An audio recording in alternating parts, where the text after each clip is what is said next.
கிறிஸ்துக்குள் அன்பார்ந்த கர்த்தருடைய பிள்ளைகளே, நம்முடைய வாழ்க்கையில் ஆண்டவராகிய இயேசு கிறிஸ்து வரும்படியான வருகைக்கு காத்திருக்கிற மக்கள் என்பதை நாம் அறிந்திருக்கின்றோம். இயேசு கிறிஸ்துடைய வருகைக்கு எதிர்பார்த்து கொண்டிருக்கிற நாம் அந்த நாளிலே நம்முடைய நிலை எப்படியாக இருக்க வேண்டும் என்பதற்கு வேதம் நமக்கு சொல்லுகிறது, உங்கள் ஆவி ஆத்மா சரீரம் முழுவதும் கர்த்தராகிய இயேசு கிறிஸ்து வரும்போது குற்றமற்றதாய் இருக்கும்படி அதை காக்கப்பட கடுவது என்று சொல்லி நமக்கு வசனம் சொல்கிறது.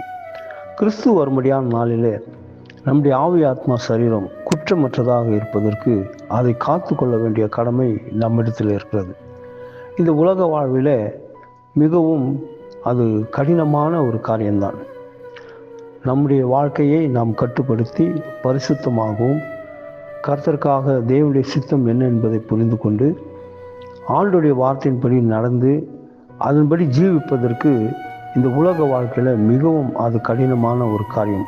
இருந்த போதிலும் வேதம் நமக்கு சொல்லுகிற ஆழமான அறிவுரை, இந்த அறிவுரைகளை நாம் ஏற்றுக்கொண்டு கிறிஸ்து வரும்படியான நாளிலே நம்முடைய ஆவி ஆத்மா சரீரத்தை குற்றமற்றதாய் காத்துக்கொள்வது நமக்கு மிகவும் அவசியமானது என்பதை நாம் புரிந்து காத்துக்கொள்ள நாம் முயற்சி எடுப்போம்.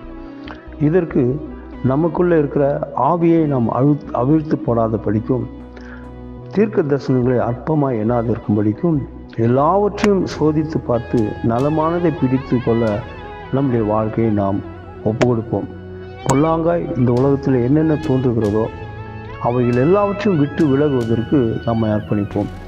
இவைகள் எல்லாம் விட்டு விலகுவதற்கு வேதம் நமக்கு அநேக ஆலோசனைகளும் அறிவுரைகளும் சொல்லி நம்மை உணர்த்துகிறது. ஆகவே வேத வசனத்தை நாள்தோறும் நாம் தியானித்து நம்முடைய ஆவி ஆத்மா சரீரத்தை நாம் எப்படி குற்றமற்றதாய் காத்து கொள்ள முடியும் என்பதை வசனங்கள் மூலமாக நாம் கற்றுக்கொண்டு அதன்படி நம்மை காத்துக்கொள்வோம்.